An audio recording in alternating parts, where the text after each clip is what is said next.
Réfléchissez un peu, mes enfants, réfléchissez un peu. Selon les écritures anciennes juives, post-Torah, c'est-à-dire après la Torah, sûrement dans le Talmud, des témoignages juifs relatent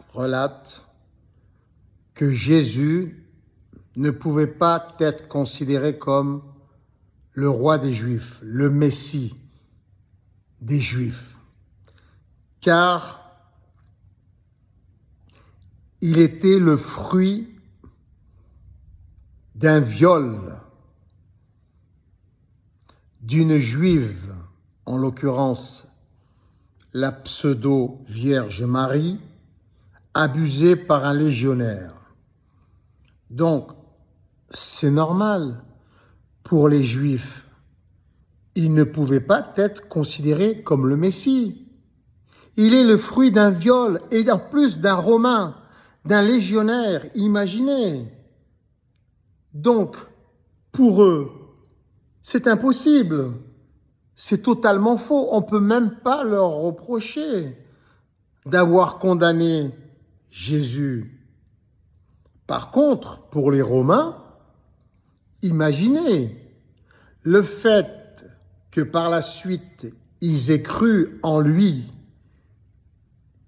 ils se sont sentis coupables de l'avoir crucifié. Parce que c'était le fruit d'un viol perpétré par un légionnaire, un d'entre eux, un des leurs. Et là, ça change tout.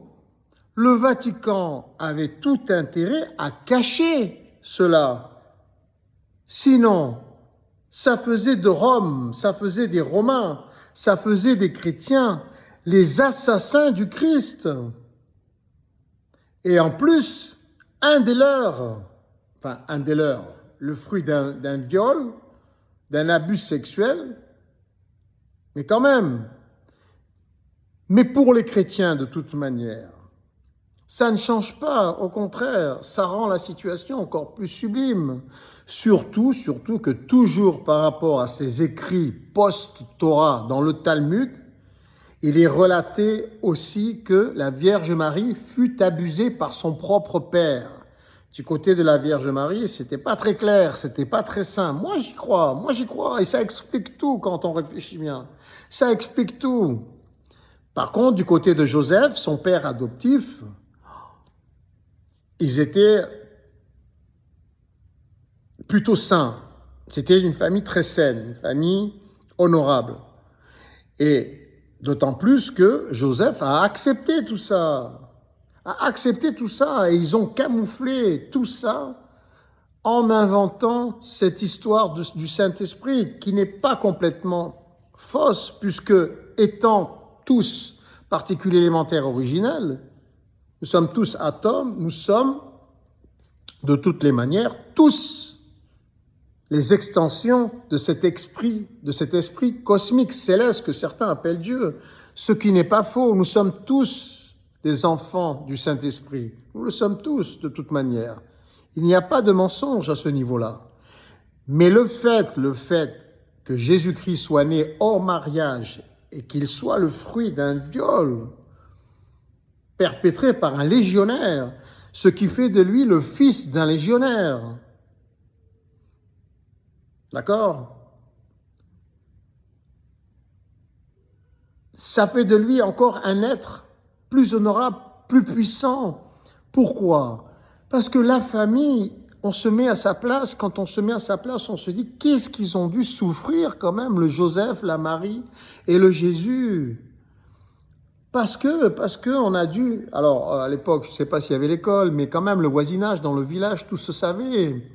Ils ont dû être critiqués, ils ont dû être jugés, ils ont dû être maltraités pendant des années.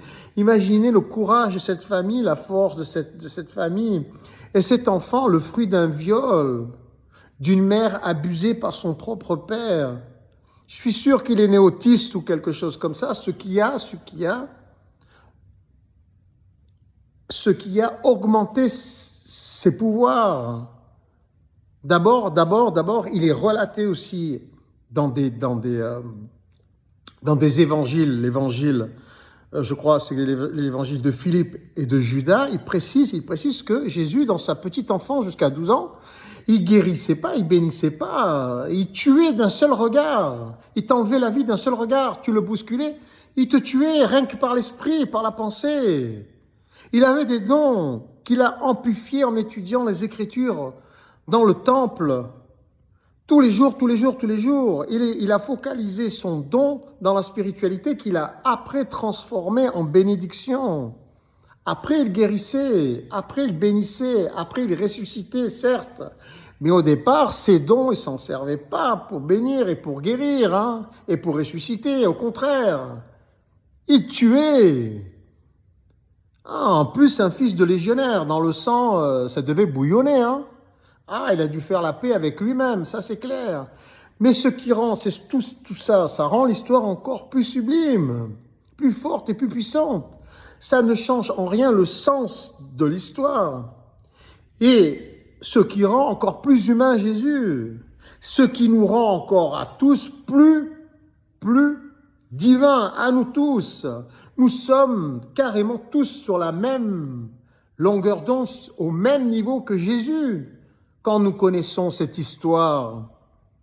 Mais le Vatican n'avait pas intérêt à ce que cela se sache. C'était pas dans leur intérêt, imaginez.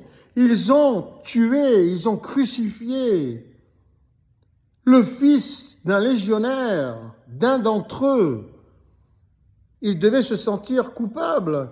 Ils avaient plutôt intérêt à cacher cette histoire. Mais les Juifs, eux, ont dit la vérité, quelque part. Ce qui ne change en rien, cette histoire, car c'est pas un enfant né d'un roi, de David ou de Salomon, la cuillère d'argent ou en or dans la bouche, qui aurait pu créer tous ces miracles. On sait très bien que ce sont souvent des bâtards, comme Mohammed, des gens qui ont souffert, et qui ont développé des sens, des pouvoirs, surtout s'il étudiait la Torah tous les jours.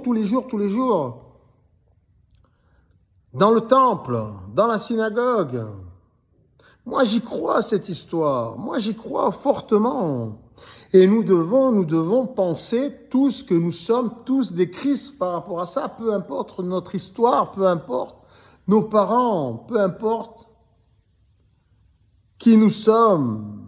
Et nous pouvons avoir tous les mêmes pouvoirs que Jésus-Christ si nous les développons en prenant conscience d'abord que nous sommes tous atomes, particules élémentaires originels, nous sommes tous les fruits de cet esprit cosmique que certains appellent Dieu.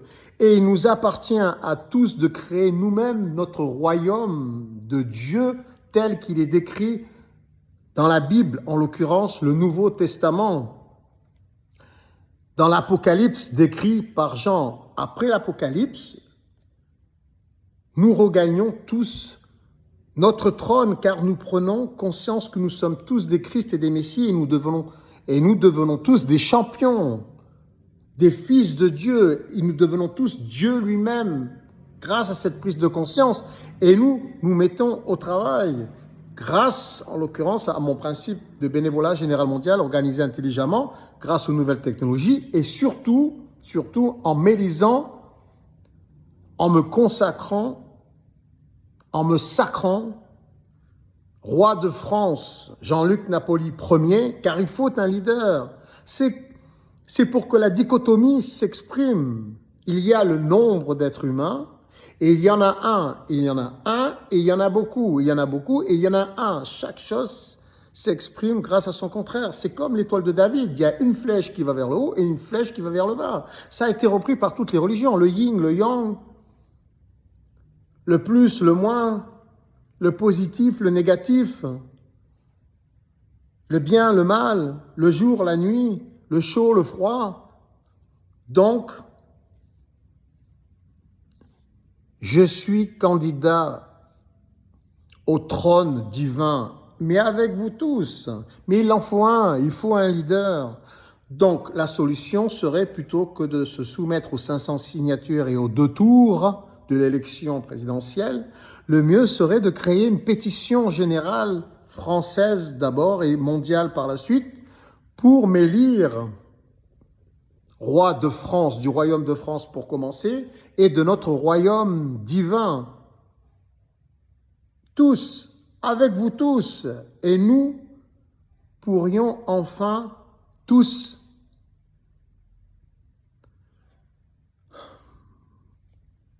créer notre royaume de Dieu en sachant que nous sommes tous des déesses pour les filles et des dieux pour les garçons, et agir en conséquence.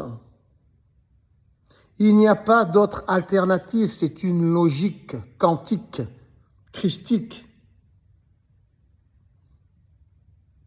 métaphysique, philosophique, psychologique. Toutes les prises de conscience mènent à Rome, homme, à l'atome, notre maison. Nous sommes atomes, nous sommes particules élémentaires originelles. Nous ne pouvons pas nous faire payer à nous-mêmes le prix de notre propre évolution. C'est masochiste. C'est masochiste. Donc, soyons tous bénévoles, bien éduqués. Soyons tous des guerriers de la paix et de l'amour. Soyons tous des policiers, des guides spirituels. Soyons tous des pompiers, des sauveurs, des gardiens, des protecteurs de l'humanité. En l'occurrence, de base, partout. Nous devons être éduqués dans ce sens pour que nous soyons aussi décents, pudiques, respectueux, bien éduqués. Ensuite, nous pouvons être plombiers, électriciens, charpentiers, ministres du royaume de Dieu. Et dans le royaume de Dieu, nous sommes tous des déesses et des dieux. Et il nous appartient de suggérer nous-mêmes nos propres projets, tous les projets, et de les voter en temps réel, grâce à une application sur un web totalement transparent où tout serait enregistré. Et nous devrions tout partager gratuitement selon des méthodes spécifiques et personnalisées. Il n'y a pas d'autre alternative, vous devez en prendre conscience. Car si nous ne sommes pas tous chrétiens dès la naissance pour le royaume de France, nous serons tous musulmans. Mais si les musulmans reconnaissent en moi le leader des êtres humains, de toutes ces déesses et de tous ces dieux, et qu'ils sont prêts à organiser une gratuité générale mondiale, alors nous serons tous musulmans. L'essentiel, c'est d'atteindre le but. J'aurais préféré que ce soit grâce au christianisme, détaché du Vatican, qui n'a plus rien à voir avec le Vatican, qui n'a plus rien à voir avec toute institution religieuse. J'aurais préféré. Mais l'essentiel, c'est que nous atteignions le but. Que nous soyons musulmans, juifs, chrétiens, bouddhistes ou hindouistes, etc., etc. L'essentiel, c'est d'atteindre le but. Le but, c'est de créer notre paradis sur terre, notre royaume de Dieu, où nous serons tous des déesses et des dieux épanouis, des êtres de lumière, car nous sommes lumière, nous sommes déjà hologrammes. À l'œil nu, nous ne pouvons pas le voir, mais au laboratoire CERN, avec les outils nécessaires, spécifiques, nous pouvons voir déjà. Nous sommes tous particules élémentaires, nous sommes tous atomes en suspension, nous sommes tous interconnectés, nos particules sont toutes interconnectées et nous sommes unités dans l'univers. D'accord? Donc, je suggère de créer une pétition et que vous me réclamiez, que vous me sacriez, que vous me consacriez. Dieu est roi, Jean-Luc Napoli Ier du royaume de France et du royaume de Dieu, notre royaume de Dieu, avec vous tous. C'est une logique, faites-moi confiance.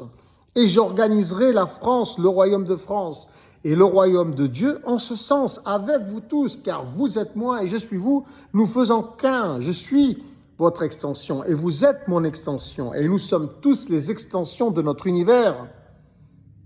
Nous sommes esprit cosmique, nous sommes Dieu.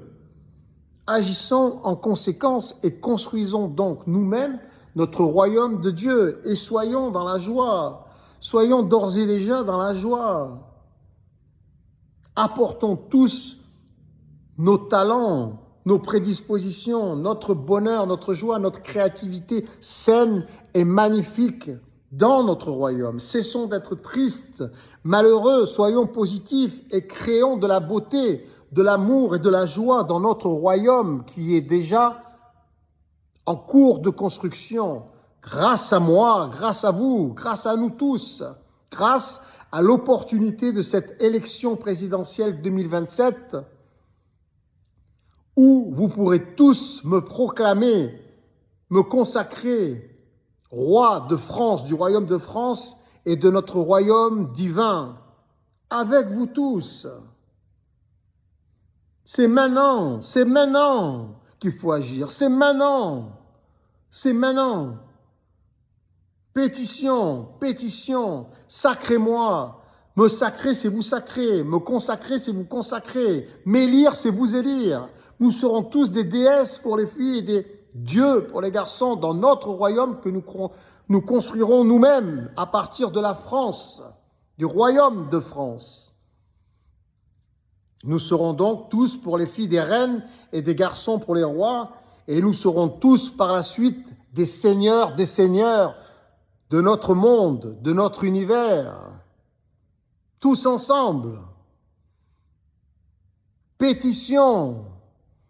Je ne me soumettrai pas aux 500 signatures ni aux 2 tours de l'élection présidentielle. Pétition. Il faut créer une pétition. Nous pouvons le faire à tout moment.